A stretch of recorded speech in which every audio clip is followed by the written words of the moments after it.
15 years old pa lang ang anak ko, pero malusog na ang hubog ng katawan niya at natatakot ako dahil gusto ng mister ko na palaging katabi siya. Hello, Ate Ann. Palabas lang po ng sama ng loob. Sagad na sa buto kasi. Mga MH at D, pasensya na kung out of topic ako. Hindi ko lang po talaga kaya ang nararamdaman ko. Gulong-gulo na po ako sa nararamdaman ko. Parang may ako, parang bumabalik sa akin ang mga alaala 9 years ago. Ito po kasi, yun, tungkol sa sarili ko bilang asawa at sa mga obligasyon ko. Ginagawa ko ang lahat para pasayahin at asikasuhin ang asawa ko. Kahit pagod ako sa anak namin, kakasaway at kakaturong sa kanya sa mga pang-araw-araw na gawain, lalo na sa pag-aaral, tinuturo ko para madala nila paglaki. Alam ko naman sa sarili ko na wala akong pagkukulang.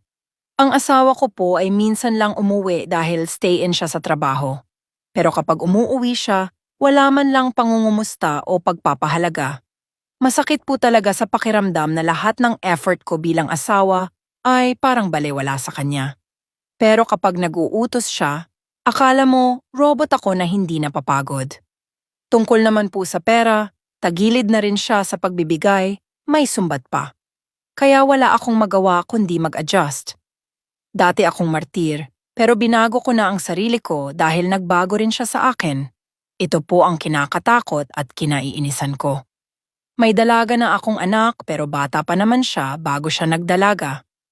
Ang problema parang pang 15 years old na ang katawan niya, malusog na ang pangangatawan.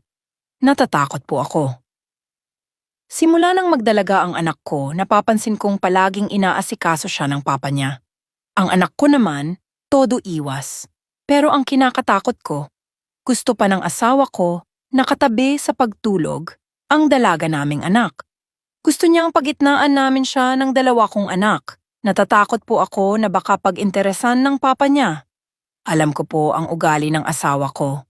Pinagsabihan ko siya tungkol dito, pero nagalit siya at sinabihan ako na wala daw akong pakialam.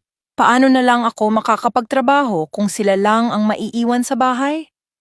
Baka bigla siyang umuwi nang wala ako. Hindi ako mapakali. Depressed, stress at anxiety, ito po ang nararamdaman ko ngayon.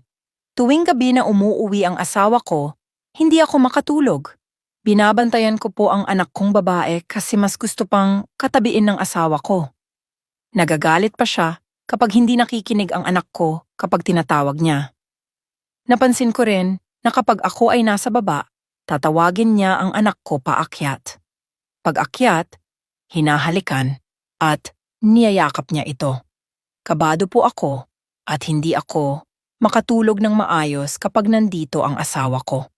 Hindi po ako nag-isip ng masama, pero aktwal ko pong nakikita ang ginagawa niya. Hindi rin po ako makapasok sa trabaho dahil baka bigla siyang umuwi nang wala ako sa bahay. Sana po huwag niyang gawin ito sa anak niya.